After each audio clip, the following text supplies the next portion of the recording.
Welcome, everyone. I'm very happy this morning in the East Coast to host that webinar on education finance. I'm Rafael Martinez, and I am the team lead for the Education Policy and Learning team at the GPE Secretariat. And we will be discussing this morning the question of education, financing, and spending. We just released new guidelines that will be presented during the webinar, and we will have a discussant for including some other perspectives on how it's important to have spending effectiveness and what are the key aspects of including partners at country level for driving meaningful policy dialogue on education financing. We will have 4 presenters today. We have Margaret Yerving here. She is the education specialist, thematic lead on education and finance in GPE, in our team. We have over the line Samera Samarai. He's a senior education economist at the World Bank. And we also have on the line Werner Munoz, who's the head of policy and advocacy for the Global Campaign for Education, and Marilyn Mongenot, heads of campaigns and communications for the Global Campaign for Education. We will start with a presentation from Margaret on the guidelines. She will present the contents of the guidelines, and she will also discuss how different type of stakeholders at country level can and should engage into policy dialogue around education, financing, and budget monitoring. But before this, I'm just going to remind the audience about a few housekeeping aspects. The first one is that we are going to have a Q&A session after the different presentations, and you can send your comments and questions throughout the webinar on the chat function of the YouTube's live and by email at webinars@globalpartnership.org. And also, just to remind that the session is recorded and that after the session, we will share the resources associated with this webinar, the presentations, as well as the recording and the summary note. So Margaret, please, if you can take 20 minutes for presenting the guidelines. Thank you.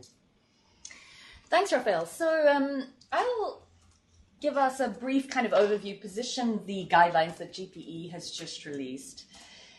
Essentially, the starting point for developing these guidelines was the idea that different stakeholders can speak about education funding in different ways. So you have some highly technical language which describes how money is transferred, the appropriations and adjustments detailed in the schedule mentioned in Section 5B, which can be hard for many folks to follow. Then you have high-level declarations at ministries that indicate the levels of overall budget allocations to education. But even when you hear, for example, that the overall envelope of resources allocated to education has gone up, it's hard to understand what that means. In the international community, we often like to do benchmarks around education financing, comparing countries. What does this really mean? At the end of the day, you also have to understand that there are people, students, teachers, members of the citizenry who really care about education too and have thoughts about how money on education should be spent. At the end of the day, the question is, what does this all really mean? How do we begin to speak in a common language about education financing? And so, like I say, this is really the starting point for these guidelines. They are a tool for dialogue and a tool for generating consensus around education priorities across a very diverse set of stakeholders. So we're aware that different groups may have different agendas, may have different priorities, but at least the starting point is to be able to speak about budgets and speak about financing in the same way. We're also aware that a number of our partners have done important and good work in the area of making budgets more accessible to a wide range of people. We have colleagues from GCE, as Rafael mentioned, joining us today, We've done a lot of work with CSOs on education finance. We know many of our DCPs have made great strides towards making budgets more accessible through things like citizens' budget guides. But we really wanted to bring a diverse array of stakeholders together, essentially in order to be able to think about what boils down to two key questions in some ways. How do we increase, or how do we think about allocating more resources to education, increasing the overall budget envelope that goes to the sector? And then once we have an allocation to the sector, how do we have a conversation about agreeing on priorities and ensuring that the money that is allocated to education is effectively spent and programs are well implemented? So that's what we really want to think about. Like I say, bearing in mind that when we talk about policy dialogue, we need to think about very diverse set of stakeholders. So there are government officials outside of the Ministry of Education, Ministry of Finance, Planning, Auditor General, Legislature are all involved with budgeting.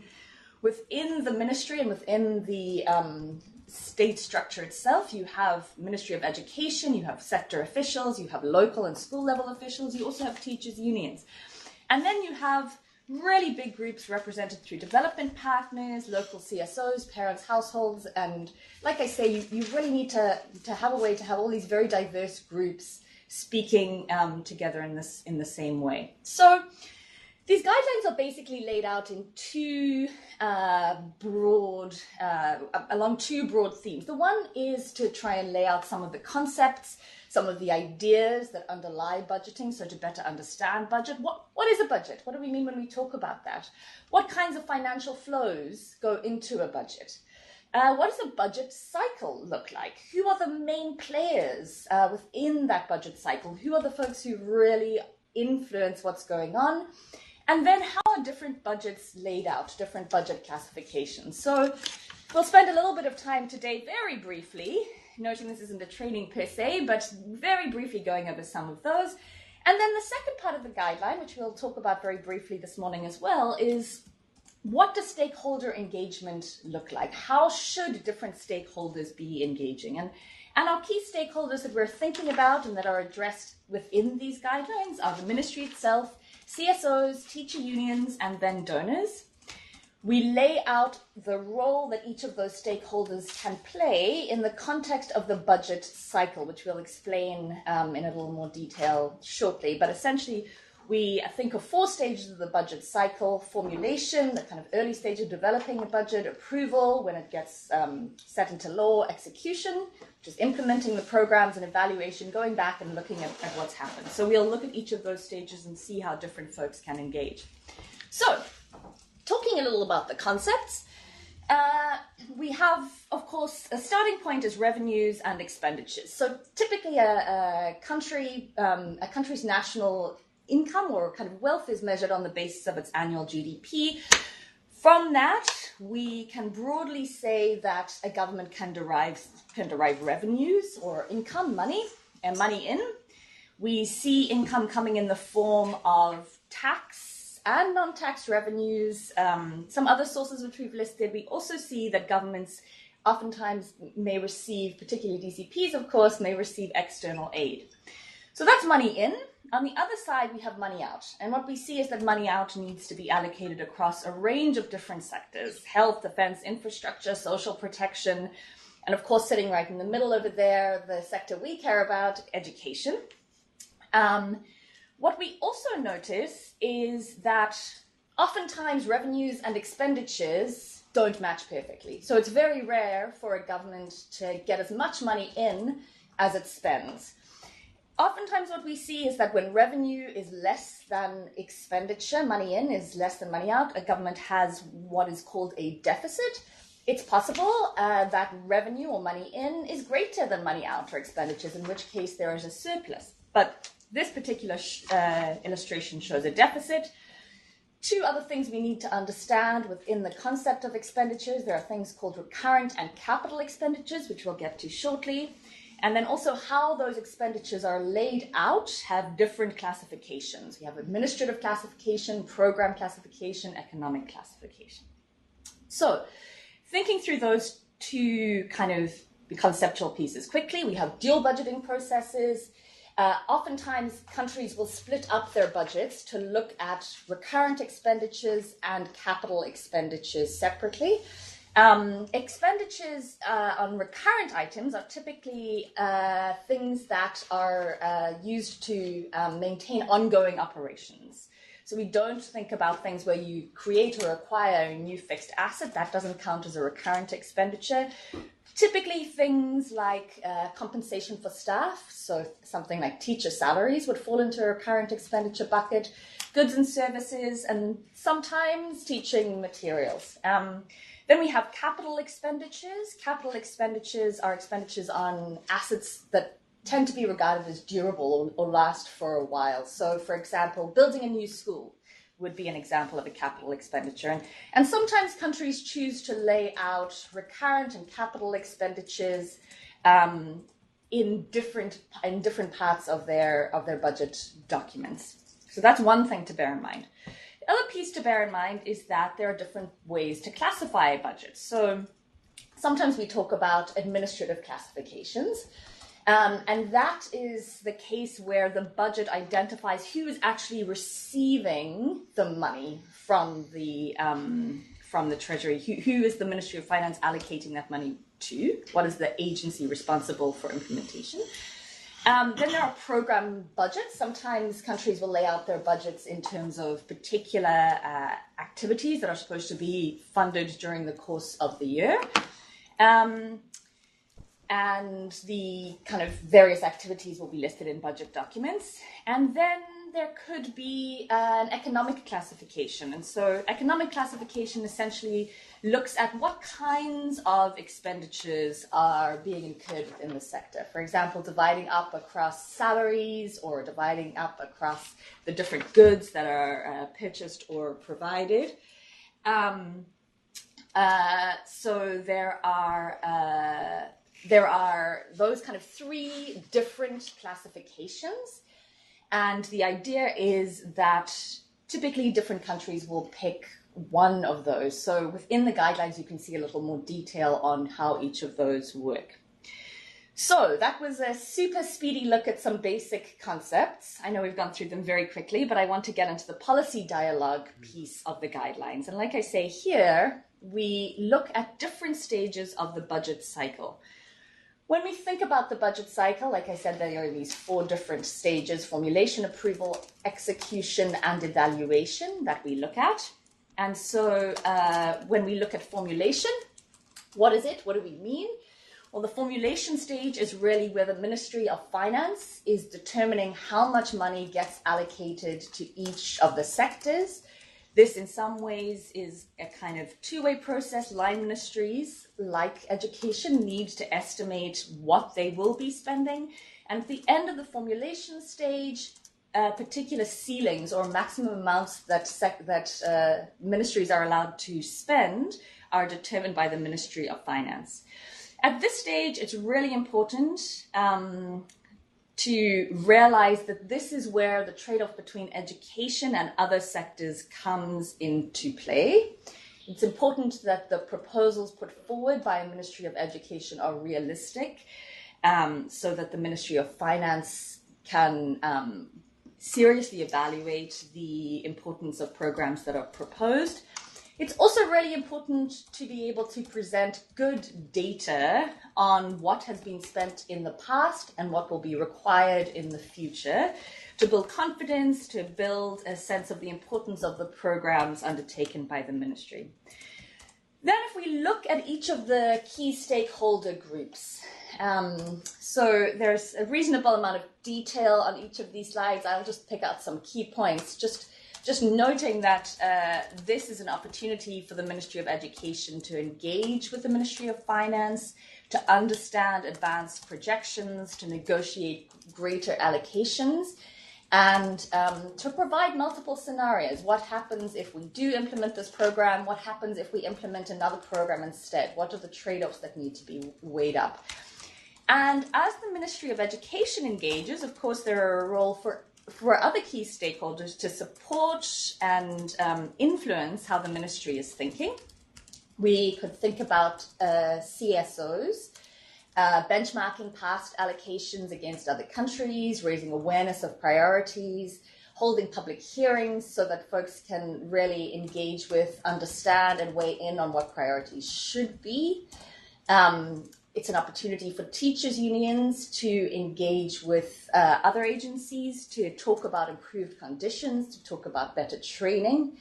And we see it as an opportunity for donors to engage in discussions with government on how much extra support will be needed, but also perhaps to support the ministry in improving data collection systems and conversations so that that in turn can support better and more evidence-based conversations about the budget. Next phase we talk about is budget approval. So this is when the typically voted in legislature undertakes budget negotiations and approves what is being proposed during the formulation stage. It's when the actual budget law, the annual budget law, is enacted. And so, of course, this is important because this is the stage at which the profile of the sector can be raised within the national legislature. Of course, there's a budget sovereignty concept here that we need to be careful of. Outside stakeholders should not, they don't have direct voting power over the budget law, but it is an opportunity to influence those folks who do have voting power. And so stakeholders can engage in committees, hold public hearings, and ensure that those making the decisions understand the elements of the proposed budget and its priorities. Looking at our key stakeholders, again, we have the Ministry of Education. This is an opportunity for the ministry really to make the case for investment in the sector. Again, we think having good evidence is really important for this.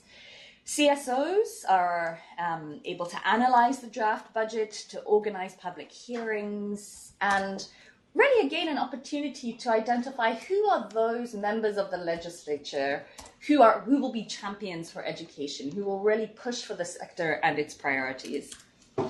From a donor perspective, I think, again, lots of opportunities to provide support, to build the evidence base, and to help in the process of analysis in advance of legislative debates around the education budget. We then move on to the execution phase. The execution is really about implementation of the policies and programs outlined in the budget. And we'll move to evaluation next, but oftentimes during the execution stage, there are kind of interim and intermediate reports released on financing information that are important to bear in mind. So during execution, it's possible sometimes to be able to identify what isn't working well, what are the inefficiencies and bottlenecks. Sometimes you need to wait to address these, but sometimes you can start to think, be flexible and adaptive and think during the course of execution, what could we be doing better? Can we change this? We want to understand execution rates, and what execution rates essentially are is there's a certain amount allocated within the budget, but not necessarily all of that is spent. And so when we talk about the execution rate, we're talking about the proportion that is allocated versus what is actually spent. And we want to understand, particularly in cases where the money allocated is not being spent, where is the bottleneck? What are the problems? Does it sit with releasing the funds from Treasury? Does it sit with capacity issues at national level, at state level, at local level? So we want to be able to understand what's going on there to try and address any issues that come up, bearing in mind that some of those things may need to wait for the evaluation stage. When it comes to stakeholder engagement, again, the ministry should be playing the role of identifying and understanding bottlenecks, but again, also being transparent, making spending data available to the public and engaging with a variety of stakeholders. CSOs, again, this is where part of the budget tracking process begins. Very helpful to have communication documents that are accessible to the public and to continue engaging around access issues, things like the cost and implementation of quality education. Teachers' unions during execution, of course, a key issue here is our payroll ones, our teachers being paid on time, and to also be cognizant and provide a kind of monitoring function around teachers' work conditions. Finally, we come to donors, an opportunity for donors to make sure that this information around expenditures is being tracked and reported, and to engage as part of the dialogue through existing country level mechanisms like joint sector reviews. And so finally, we move into the evaluation stage, which is basically looking backwards to see what has and what hasn't worked so that we can plan better moving forward. So essentially, it's an audit of actual against planned expenditures, looking a little at what we just described as the execution rate. Not just looking at execution rate or whether money was spent, but also looking at how effective spending was. And like I say, this is really important because it helps us to plan better for future, and it helps us to assess sector performance for the next budget cycle. Okay, so then what does this mean in terms of how different stakeholders can engage? Well, Ministry, again, a lot about evidence, making sure the data is there and accessible and presented to a wide range of folks to identify where capacity building is necessary, to start to think through what needs to be done better and how do we do it better. On the CSO side, it's about trying to ensure that this information is available, is transparent, is clearly understood, all in the context of a framework of mutual accountability. Translating complex documents into things that are accessible. And I think a really important role is providing perspective on what's going on the ground. So we saw on that first slide, there's oftentimes very high level language, and we lose sight of what we are really trying to achieve. And I think this is an important moment to be reminded of what the real objectives are of a budget. It's not about money at the end of the day, it's about outcomes, and we want to understand how those are translating. Teachers' Union, again, provide a kind of overall review on annual activities. And then finally, donors, an opportunity to assess strategies to improve alignment, to make sure that they are acting in ways that support and improve national systems, and also potentially to engage with countries and their budget evaluations by providing technical support, again, improving evidence and data, and capacity to understand really what's going on with budgets and how money is being spent. So, I know that was very quick. That's just to give you a flavor of what's included in the guidelines and how these different stakeholders can engage. But I yield the floor back to colleagues who will be speaking on another issue. Well, thank you so much, Margaret. I think it was a good introduction to now getting to some discussion about education spending and effectiveness of spending. So, Samay, you just finalized a study on resource mobilization and spending effectiveness. What can you tell us about, like, how countries can determine appropriate levels of spending for education? It would be nice to hear from you on this. Hi, good morning, everyone. Good evening, wherever you are.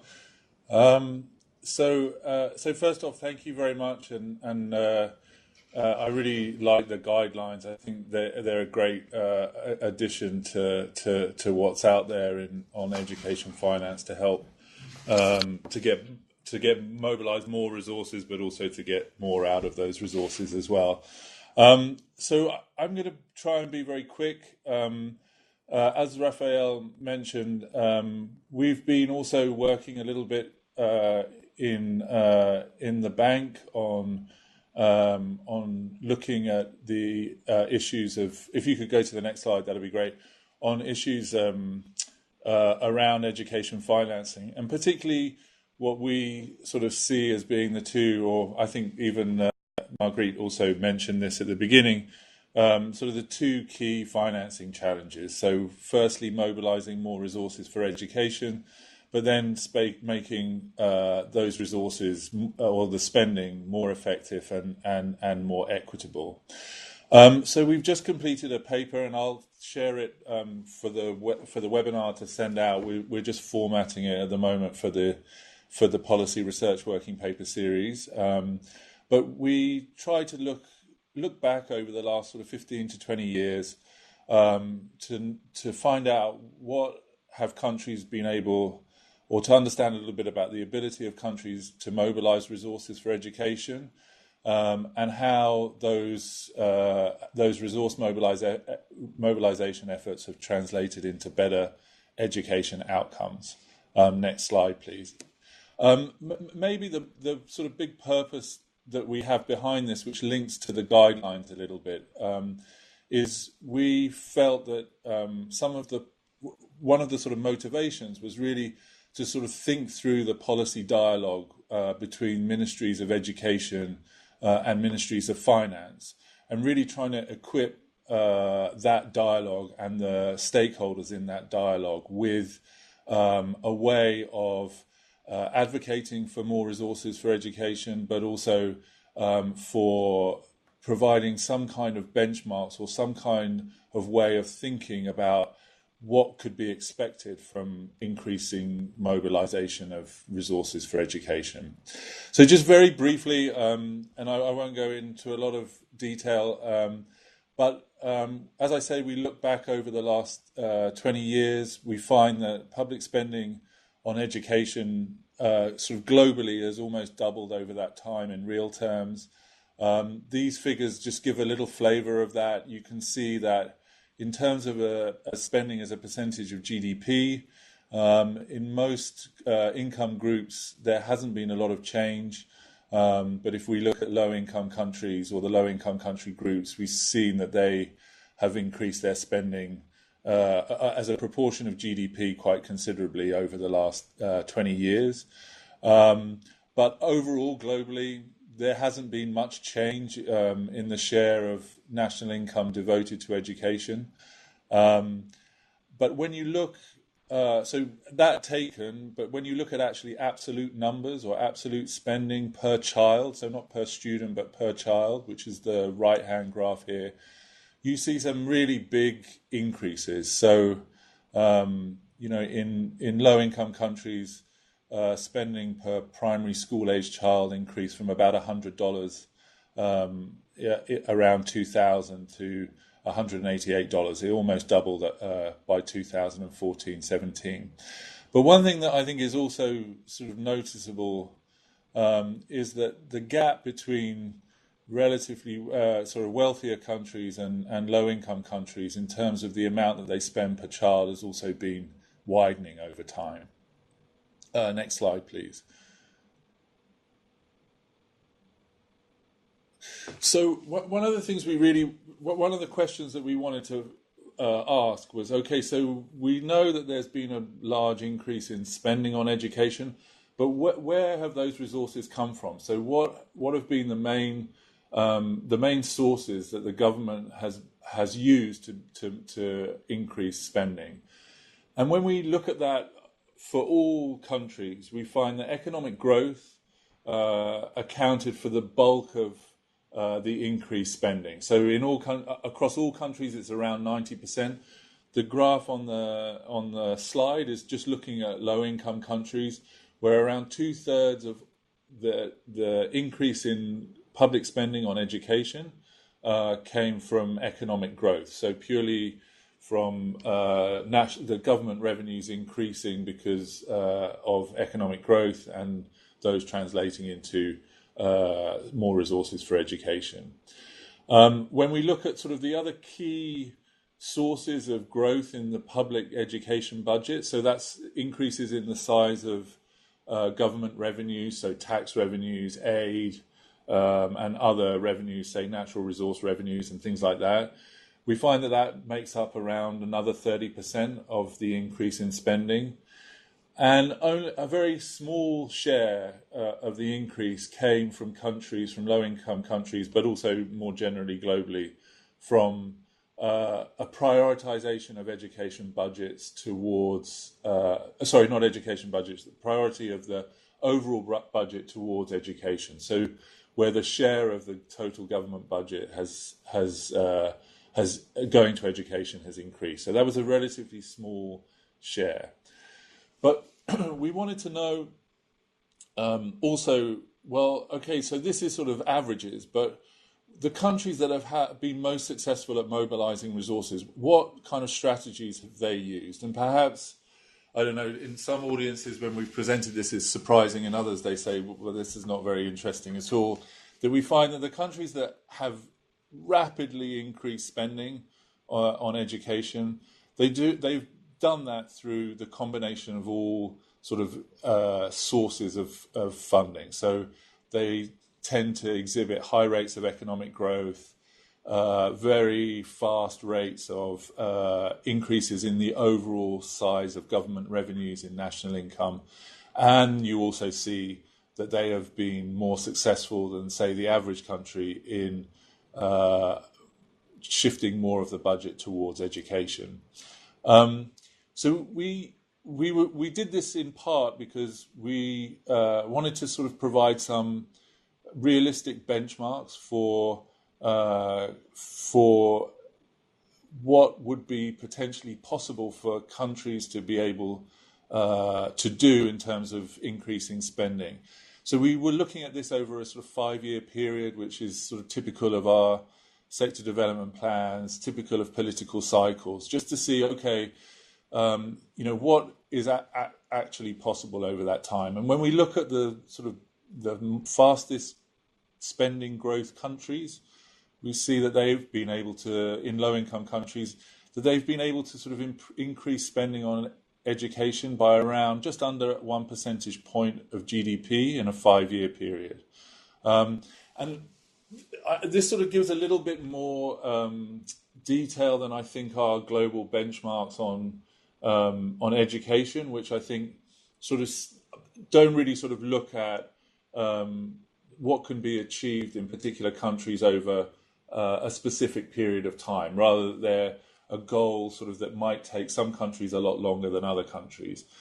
And I won't go into this a lot. I'm happy to take questions. We're trying to use the combination of both the levels, so where countries start at, and the change that we see in sort of some of the more successful countries to create a set of benchmarks to use in the dialogue between, say, ministries of education and ministries of finance in terms of what is possible in terms of mobilizing resources for education. So next slide, please. But that's not all that we really wanted to look at. So the other sort of key challenge and the other important part of the conversation we have imagined in our heads that goes on in ministries of education and ministries of finance is the Minister of Finance will often come back and say, yeah, but I'll give you more money, but you have to tell me what you're going to be able to do with that money. So we also then went back and looked at, okay, so for countries over the last 20 years that have increased the spending or they've changed their spending on education, what did they actually get out of that increased or that mobilization of additional resources? So we use from the new Human Capital Index that the World Bank has released last year. We use the Learning Adjusted Years of Schooling, which is really just a combination of access, so sort of enrollment rates or expected enrollment rates in primary and secondary education, and a measure of learning outcomes. So it's a sort of quality adjusted years of learning, similar to similar indicators in health. And when we look back over the last 20 years, we find that increases in spending have been related to relatively limited improvements in outcomes. So on average, what we find is that a doubling of spending per child, and this is primary and secondary spending per child, is associated with about an additional half a learning adjusted year of schooling. Now, just to put that in context a little bit, for low income countries at the moment, the average learning adjusted years of schooling is 5 years, and for high income countries it's 11. And then just to also put it into a little more perspective, when we look at estimates that, say, UNESCO and the Education Commission have put out about achieving the Sustainable Development Goals in education, their estimates for achieving those goals suggest for low-income countries a doubling of spending per student in this case, but similar to per child, over the course of the next 15 years. And although I'll put some caveats on that, what I think this exercise does is to show that a doubling of spending per child is really not, based on past history, is really not going to get many countries very close to achieving the Sustainable Development Goals. And that actually what underlies the analysis that UNESCO and the Education Commission do is that there's an assumption in those exercises that there's going to be a much stronger or a more effective use of resources in education. And I think just to sort of, this I think shows what an effort is really needed around using resources more effectively in the future from future mobilization. I wanted to caveat that on one thing, is that you'll notice if you read the paper, this is based on fairly limited evidence. The number of countries and the number of periods that we have for countries is fairly limited. And we're very kind of clear about that, that, you know, this is still very sort of exploratory. And we in the paper look at countries that have had a much more successful pathway between sort of linking greater resources to better outcomes.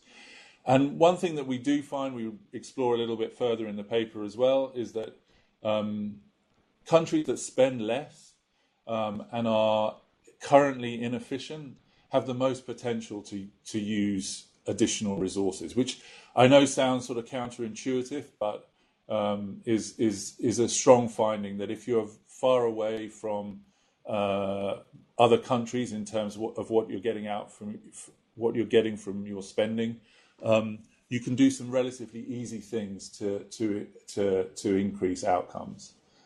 Next slide, please. So I'm not going to. I don't want to go into this. So that's the sort of paper.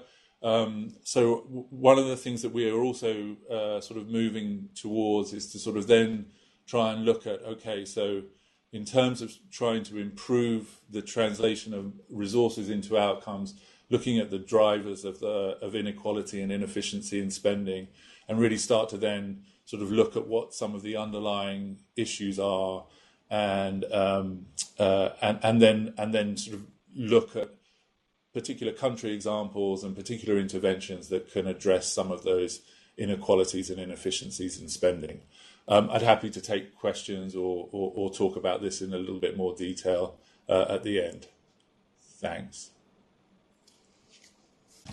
Thank you so much, Samir, for your presentation. I'm hoping that it's prompting interesting questions on the YouTube link and by email. And speaking of questions, we have a number of questions that are around the question of the participation of the civil society in budget formulation and monitoring. So with our next presentation by Werner and Marilyn, I hope that our audience is going to have answers about how to make CSOs effectively included into policy dialogue on education, resource mobilization, and budget monitoring. So Bernard and Marilyn, maybe you can, it would be interesting to hear what the Global Compact for Education is doing in that field. How do you work at global and country levels, but also having some successful examples of the civil society inclusion into budget formulation and monitoring? So over to you, please. Thank you very much. Thanks from Costa Rica. Thanks for this invitation. I am going to provide a bit of policy background, and after me, Marin will go to more concrete examples. So the first slide, please.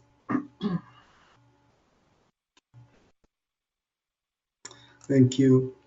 So on education financing, the first thing I need to say is that even when education financing is usually part of regular expenses of the state, it cannot be seen only as a service. In the case of education financing, is a core obligation aiming to guarantee a fundamental human right.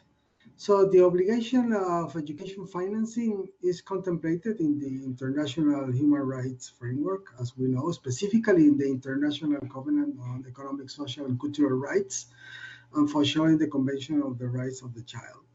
So these obligations were systematized in the well-known 4A scheme, including availability, accessibility, acceptability, and adaptability. So financing education is related to the availability obligation and means that educational institutions and also educational programs have to be available in sufficient quantity.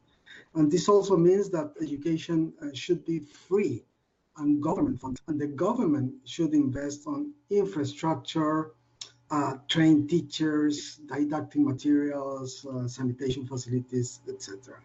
So we know that financing education is a core obligation responding to human rights.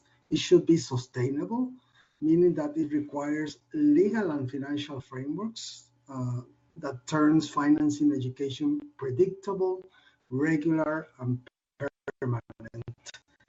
It should be progressive, meaning that no retrogression in education financing is accepted. It should also respond to equality and justice. So it is crucial addressing exclusion and addressing discrimination in education financing as well. And it should be comprehensive, meaning that it should cover all levels and all modalities. So it is not about funding only basic education, but it should include early childhood education, adult education as well. And it finally should be organic, meaning that it should respond to a democratic paradigm and should be embedded in the human rights policy framework. So we know that state is the first responsible for the realization of the right to education. So efforts to close the funding gap must start with adequate domestic funding. Next slide, please.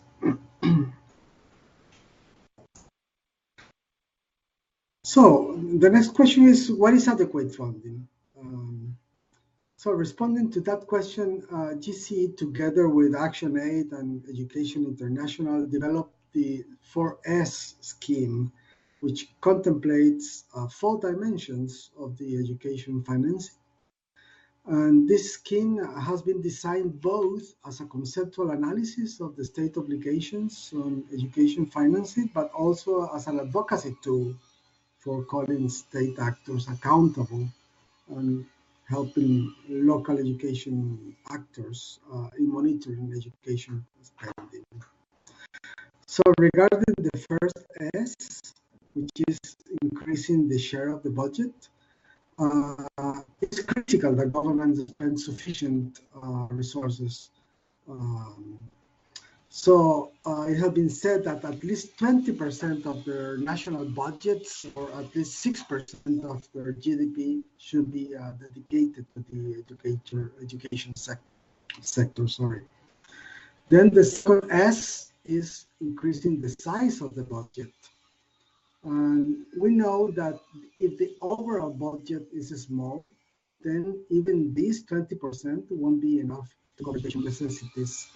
So our work on domestic financing should focus on expanding the size of the total budget through specifically tax justice advocacy. Then the third S is scrutiny.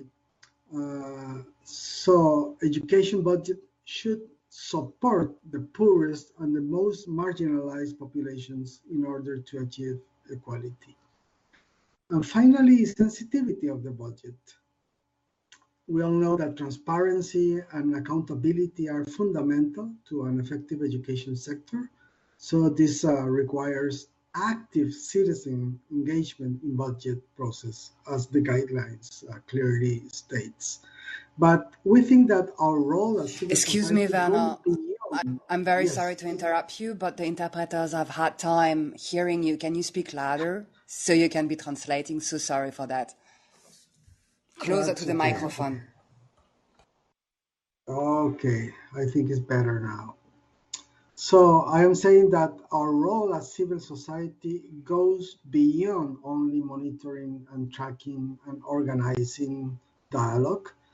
Of course, we are absolutely agree on opening the dialogue, but civil society role is also about claiming. It's about social protest against violation of state obligations on financing education. And this is absolutely clear also in the international human rights law. Next slide, please. And finally, we just said that it's impossible to produce chocolate without cocoa. So we have seen the size of the budget is absolutely crucial. It's a crucial requirement for education funding. And of course, political will is also important for allocating sensitive resources for the most marginalized communities. Then working for tax justice is key for increasing the budget size, and it's a core state obligation. Well, I know that tax justice is painful for the billionaires, and it was absolutely absent in Davos, for instance.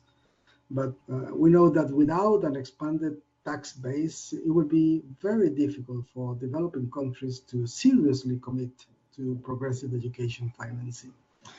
So we think that the only realistic way for countries to deal with their budget pressure is to maximize the revenue available for building progressive and expanding domestic systems of taxations.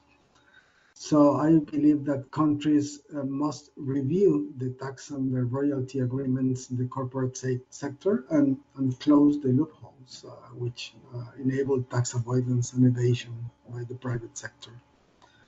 And finally, in regards to external aid, I just want to recall that financial cooperation is a key response within the Education for All framework and should be aligned with the Paris Declaration on Aid Effectiveness.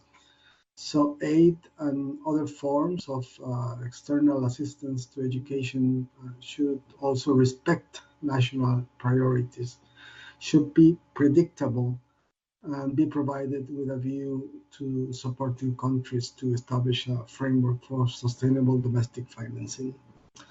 And well, I just need to recall that according to the Incheon Declaration and Framework for Action, donor countries must increase their aid to 0.7% of gross national product for the official development assistance to developing countries. So thank you. Over to you, Marlene, for more concrete examples. Thank you, Werner, and good morning and good afternoon, everybody. So just a few words about the Global Campaign for Education. We are a membership-based organization, and our movement has been very involved in advocacy regarding education financing. We produced already a series of toolkits, manuals, or reports to support civil society advocacy.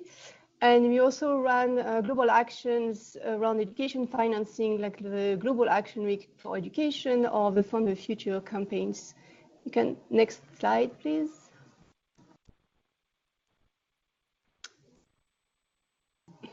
Yes, please, next slide. Okay.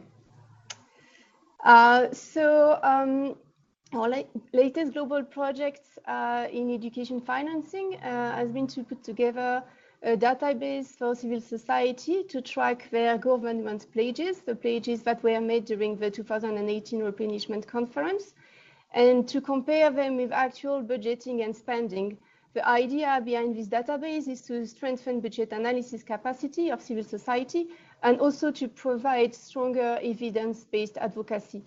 The global platform also aims to be an easy comparison tool that could be used for different national organizations to compare how the governments rank in terms of education spending. So aligned with that database, we did last year 2 series of training workshops in Africa to get big feedback on this tool and to have more information before we roll it out internationally. We identified then that one of the main challenges to solve was to actually get actual and timely budget spending data. It's important to note that in most countries, there's a legal obligation for transparency and accountability, but the reality is not that simple, and sometimes civil society struggles to actually get access to this information. So the participation in the local education groups, the LEGs, can be a very good platform, of course, because it allows engagements with different stakeholders and transparent integration into policy processes, though sometimes civil society organizations also have to look for other solutions. And one alternative that has been found in several countries is to engage with other civil society organizations besides the education sector and to develop collaborative civil society advocacy on budget. So in terms of examples from all around the world on how civil society can contribute to monitoring budget and education financing advocacy, I'm going to share some examples starting from Latin America, where CLADE developed already a platform to monitor budgets covering 20 Latin America countries, and they compiled data over the last 20 years. The platform looks at specifically what is the level of spending from each government. They look at the percentage in terms of GDP and total public spending. We also look at the availability of resources per person in school age. So this indicator shows how much a state spends for one individual. And it's an interesting data to look at when we compare to what a state should spend to achieve SDG 4 targets. And then we look at the equity in school access and the difference between the poorest and the richest. So these data compiled in the platform were used to launch an advocacy campaign that was called Fund What is Fair, and which was framed around the 4 S's. It involved media and social media mobilization, webinars with students, and dissemination of good practice examples. You can move to next slide, please. So there's a lot of great examples of rigorous budget monitoring which led to successful advocacy. The first example I'm going to talk about is related to Palestine, where they did an interesting work around taxes. For example, in Palestine, there is a dedicated tax for education. But despite the existence of this tax, the education sector is still greatly suffering from lack of resources. So the Palestinian Education Coalition did a lot of work and research on the reason why this tax was not properly collected and what were the blockages at different levels. And they used this data to launch a campaign locally, including local hearings, a national conference in involvement of different stakeholders at the highest level. And the result of the campaign is that at least the government acknowledged the issues linked to that taxes and promised to look into it. In Nepal, the situation is a bit different because overall the budget of Nepal has increased, but the share of the education budget has decreased in the past 7 years. And it's actually down to 10.2% today. CSOs in Nepal are not very consulted in the preparatory phase of the budget. So the National Campaign for Education in Nepal decided to focus its work on what we call scrutiny, so how the budget was spent. They looked at government announcements and data, and they led an important research to determine what budget was needed for the government to achieve free education for all. The research identified several things. First, that there was a gap between what was needed and what was allocated. It also showed inefficiencies in the spending of a budget, as in some areas, only 70% of it was actually spent. So these findings were disseminated via a report, advocacy, and campaigning activities in the countries. And the main takeaway from these actions is that actually NC Nepal provided very useful information to the authorities. And the information they provided really helped the preparation of the next plans in education. And most of all, the government also requested NC Nepal to continue to provide these findings every year. Lastly, I will talk about the case of Senegal, where in Senegal, if we look at the share of the budget, it's great already. The government spends 26% of its budget on education. So the National Coalition looked at the reasons why, despite this important amount, the education for all was not achieved. And we also looked at the role of citizen engagement in those processes. They decided to use local budget monitoring as a tool to mobilize citizens and communities. So they submitted a questionnaire targeted to local authorities, head of schools, principals, and school inspectors. They organized also hearings to address their questions, and those hearings were done in partnership with local radios. So all the debates were recorded and they were aired live. As a result of this approach, firstly, they saw that local authorities voluntarily agreed to be subjected to these hearings. They also noticed that the citizens had better access to budget information, and that then they started to really engage and were able to influence in budget preparation processes. And this led to some example of participatory budgeting being experimented. So these are some examples of what can be done through rigorous budget monitoring and stakeholder engagement. There are plenty of other good initiatives and successes in the countries I mentioned, but also in other countries worldwide. And they all show how important it is for us, civil society, to build collaborative relationships and also to ground our work on solid research and evidence. Thank you. Thank you so much, Marilyn and Werner, for your presentation. We have a number of questions online, and maybe the first group of questions is around how to basically make sure that resources mobilization, that education financing eventually target the most disadvantaged groups. There's a lot of questions about how to make sure that we have enough financing for providing education to refugee populations, for instance.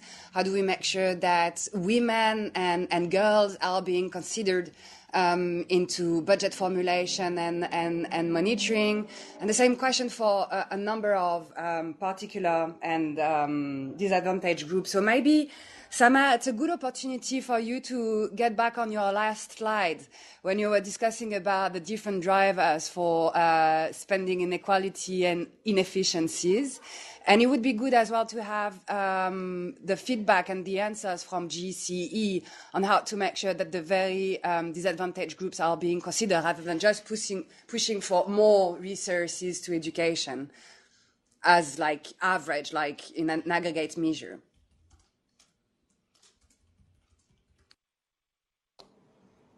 Do you want me to come in? Yeah, sorry, please. Yeah, that sure. would be nice. So thanks, Raphael. So I think that's a really good question, and I think one of the things that I think we find commonly in many countries is that when we look at the incidence of spending on education, we find that there's big disparities between different socioeconomic groups, between girls and boys or men and women, and between different marginalized groups. And I think, one thing is I think we have a lot of good tools to be able to identify those spending inequalities and those inequalities in spending. And I think that's one part. And I think maybe GCE and others would speak better on this, but I think it's one important part of actually surfacing some of those inequalities and spending inequalities as a first step to doing something about them. But in terms of doing something about them, I think a key aspect is that the financing mechanisms that are actually allocating the resources through the budget, often in decentralized countries through fiscal transfer mechanisms and school grants to schools, you often find that while this isn't an intention of those mechanisms, that they in some way or another lead to these inequalities that you find. So just as an example, in many countries, schools receive school grants, and they're often on a per student or per capita basis. But obviously, if you're a small rural school serving a marginalized population, getting the same resources as a school in an urban area serving a relatively wealthy population can drive inequalities. And I think some of the funding formulas and some of the mechanisms for allocating resources either to schools or to regions often have these sort of inherent biases. So a key part of it is to tackle those inequalities in the mechanisms that allocate resources. But then also often when education funds are tracked through the system, it's often found that schools that serve poorer populations or marginalized groups often don't receive the funds. They don't receive the resources that other schools do. So, for example, it's much more difficult for those schools to attract teachers. You often find the teacher complement in marginalized schools are not there. So often the monitoring and tracking of resources into schools also is an important element to address some of these spending inequalities. Yeah, thanks a lot. Maybe Werner and Marilyn, you want to react on that group of questions? How the CSOs can help having budget more and spending more, providing equal opportunities to different groups of population? Yes, thank you. Thank you for the question. I think that there are a number of actions that should be done by governments. I think that the first one is to giving voice to civil society and specifically to marginalized population. I think that increasing participation is not only on providing the opportunity to have an opinion, but actually to participate specifically in the building of budgeting. Secondly, I think that the public budgeting should be aligned to the human rights frameworks. It's a specific guarantee to have some advancement in that regard. And thirdly, I would say that setting sectorial public policy frameworks aimed to respond to the needs of the most marginalized is absolutely crucial. I think that budget should not be demand driven, but based on needs, responding to specific needs of a discriminated population. As a fourth step, I would say that mapping inequality. I mean, if we don't know who is getting behind, it will be very difficult. So we should count migrant population, refugee population into the national population. And this will be a way to really know how the resources should be developed. And finally, concerning the curriculum, I think the finances should also support mother tongue education, and all inclusive education approaches should be well financed in order to have a substantive response to these needs.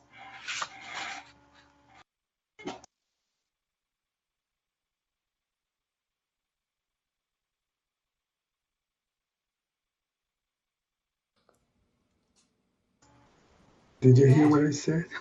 No, I think you disappeared at some point from. Oh. Are you online, Werner? Yeah. Yeah, you can Yes, keep I'm going. here. Yeah, okay, good. Did you hear what I said or no? No, we lost you for 30 seconds, I guess. Well, I was able to hear you, so I don't know. Okay, please repeat. You have another voice. Oh, well, no, I'm not able to repeat what you said, but I did hear. But I think it's just the last 30 seconds that were lost. Okay, so I was saying that the last two issues that it's important to mapping inequality. So this is a way to really count migrant and refugee population into the national population. So if we don't know what are those who are marginalized, it will be very difficult to address their needs. And finally, on a more curricular approach, developing mother tongue education and responding to inclusion is and funding inclusive education is crucial for addressing the gaps. I don't know if this would be the last 30 seconds that I missed. Thank you, Werner. I think these are the 30 seconds we were missing. Thanks. Samer, there's a group of questions around the evidence basis for backing up the claim that more revenues to education doesn't necessarily lead to better outcomes. Can you tell us a bit more on that? Yeah, sure.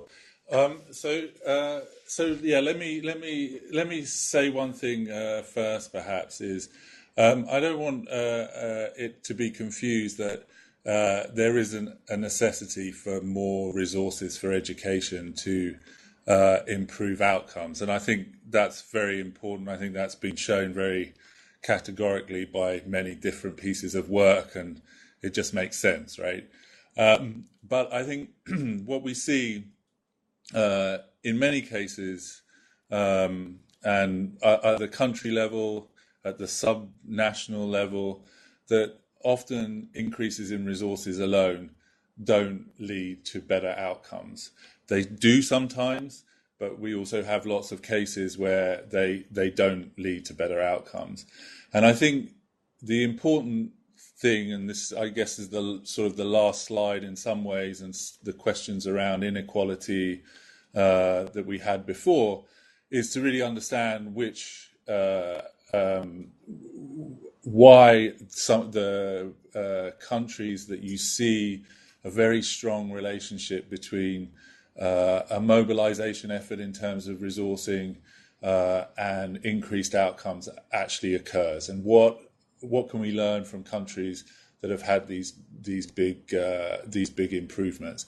So I think I didn't want to portray that there was no need for more resources in education, but I think it's really important that we don't that it's not just assumed that that is the only part of the equation that's needed to be addressed. That we also need to look at how those resources are spent, and we just as an example of a very important sort of reform. So in Indonesia, in the mid 2000s, there was a constitutional obligation that was enacted or was enforced to spend 20% of the government budget on education. And work that's been done. There was a huge increase in public education spending, but all of the evidence suggests that it's had a very limited impact on outcomes. And learning from sort of lessons from countries that have substantially increased resources, what they got in terms of outcomes either way, I think is one area where we could all learn a lot more.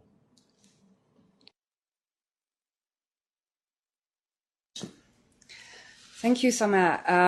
I think it answered the concerns of some of our listeners. We have other questions on. Maybe I should respond to that because, it's about GPE's plans on making more up-to-date finance data accessible and available to the public. Actually, we're working very closely with UIS for having more financial data available through the UIS regular reporting website.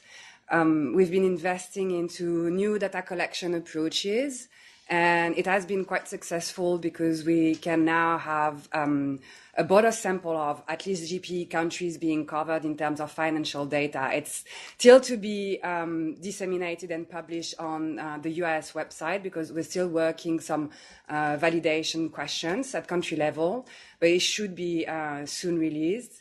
And we're also, as the civil society community would know, we are also monitoring the pledges that our GP countries have pledged for the last replenishment in terms of the allocation to education that they're committing to allocate. On this, we are making a close monitoring, but we will come back soon on this, and we'll keep the civil society informed on what would be the plan for sharing the data.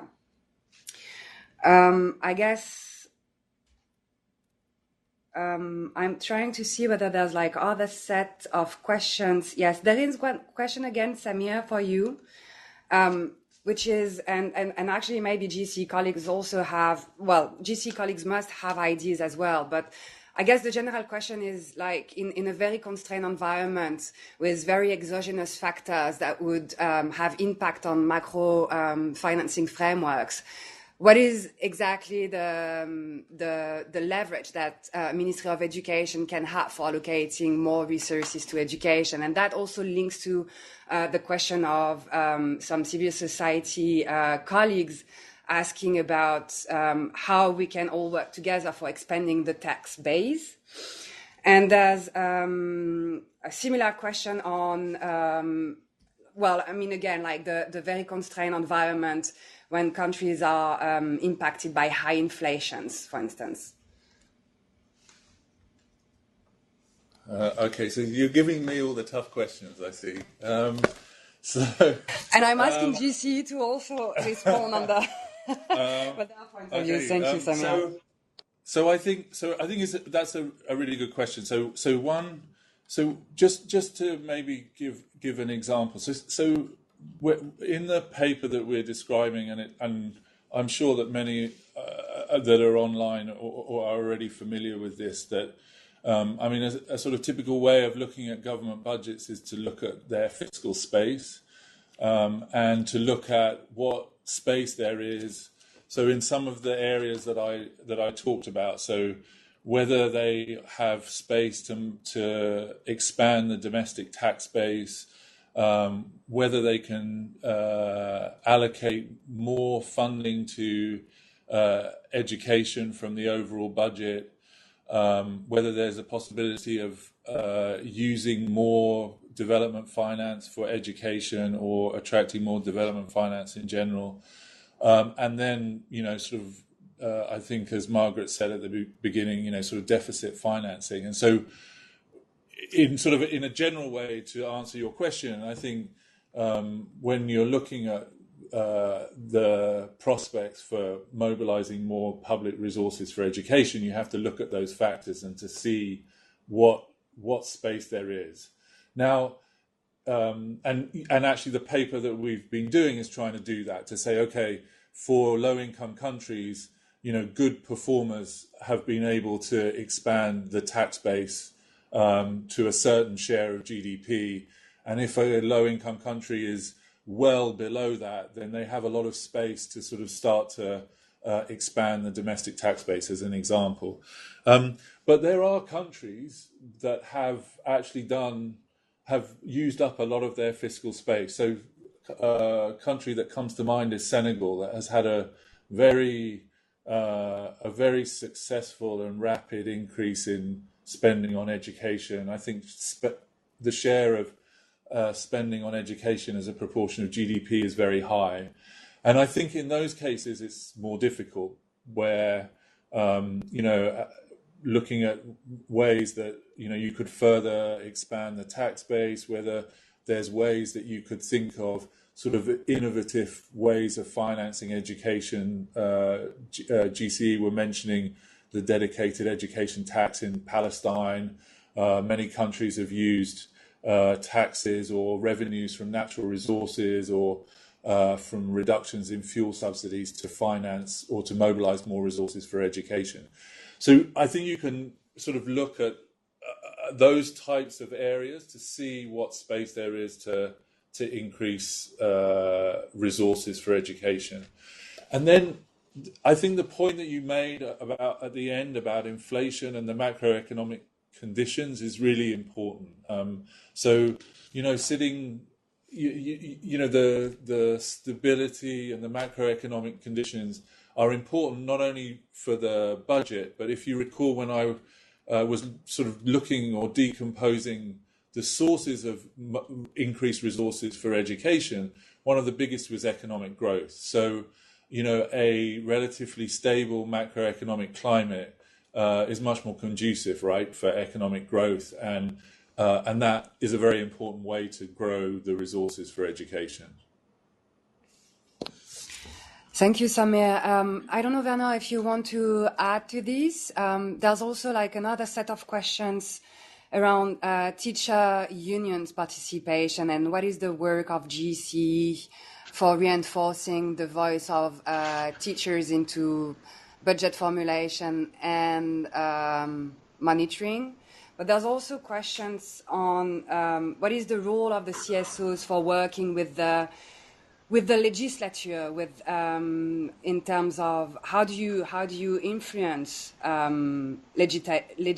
legislators? Yeah, thank you. Can you hear me? We can hear you. Can you hear me? Yeah. Yes.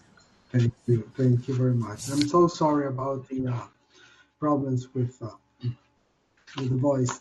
Well, first of all, I think that teachers as well as civil society should work together in order to move forward legal reforms regarding tax base and tax justice. As I said, it's absolutely crucial to review the royalty agreements with the corporate sector. This is, I think, a fundamental step to do, as well as closing the loopholes. Otherwise, it would be very difficult to get some advancement. Then, improving the monitoring systems on taxes is key in order to work on tax avoidance and evasion.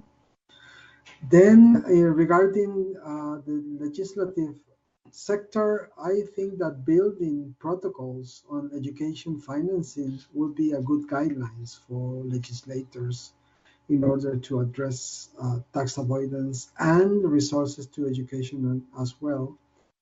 And what I think is absolutely crucial is bringing tax justice to public discussion, because people, or mainly state and government actors, are not always willing to even talk about tax justice. So opening the discussion is the best way to move forward. Is a good start that we can promote. So these are some of the ideas regarding this question. Thank you.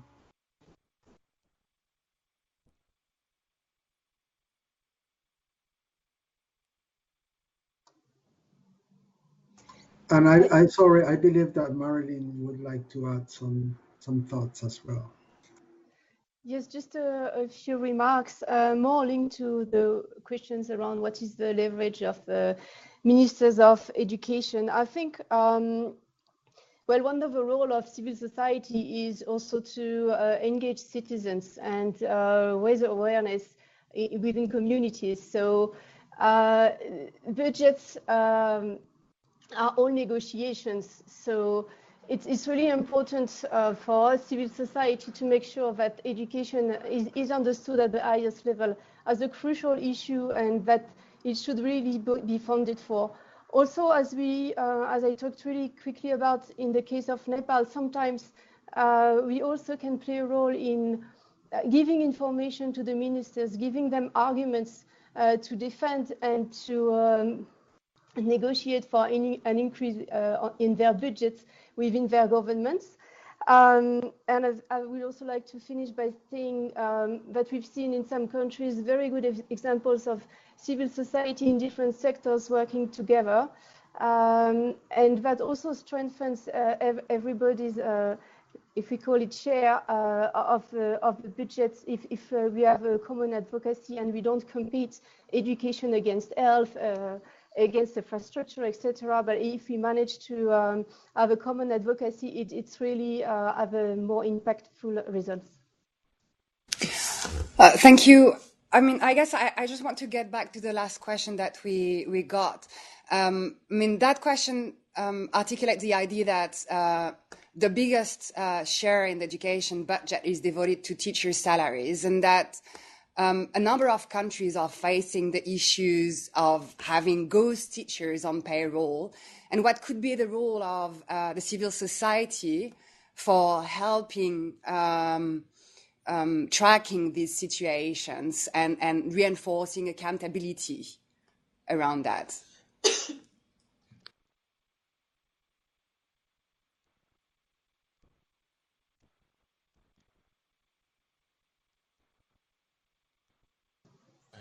Werner, yeah, or Marilyn, are you online? Yeah. Yes, I'm just going to say a few words about that. It's just that when we were working, doing those workshops in Africa, when you start really looking at the budgets, you also realize the share of teachers' salary. And during the discussion, it quickly appears that in some countries you do have a lot that is attributed to the teachers' salaries, but they actually don't go to real teachers. They go to people working in the ministers of education who are actually not in classrooms. So this is an issue, and to address it, I think it's also linked to building capacity to be able to really scrutinize the budgets and see where the money is going. The Zimbabwe did an interesting study about it, and they also, by analyzing the budget, realized that some of the funds allocated to teachers was going to private teachers.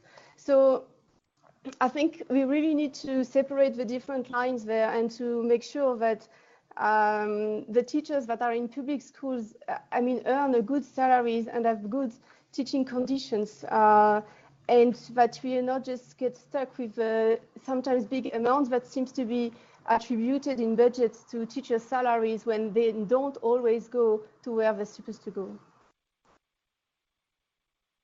Yeah, I just need to add that, as we know, there is a very common blaming on teachers about the education quality, and that seems to be unfair in many senses. But we all know that education is expensive. I mean, that's absolutely true. But it is an obligation of state to fund education, and specifically a good salaries for teachers. I mean, teachers are at the very heart of the education system, so it's a bit strange blaming teachers for that.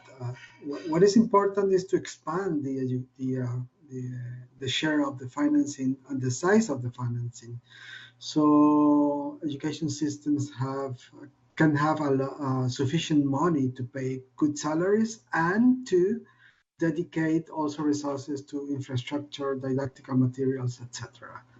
So I really don't see the point on blaming teachers for their salaries. I know that perhaps this is not the question, but I do think that a closer monitoring on teachers' work is useful in order to improve their work and their performance, and to include civil society participation in improving teachers' working conditions as well. Werner, just to correct the perception, I don't think the question was in any ways for putting the blame on teachers at all. It was just saying that there are some corruption practices and malpractice around teacher salaries, really not in terms of like questioning the performance of teachers, but how can the civil society be included into watching situation of leakages and corruption into education spending. With that said, I think it's time for us. I guess our speakers have answered almost all of the questions. I think it was a really. I really want to thank the audience for asking these really important questions, and for the speakers to be able to speak to them. Thank you, everyone. And as we said, we would be sharing the resources, the link, a summary note of the discussion, as well as the presentation. We also have the guidelines available on our website. You can download in French and English. And thank you again, Samir, Werner, and Marilyn for your presence and your presentations. Thanks, Thank you very everyone. much, guys. Thank you. Thank you so much. Thank you.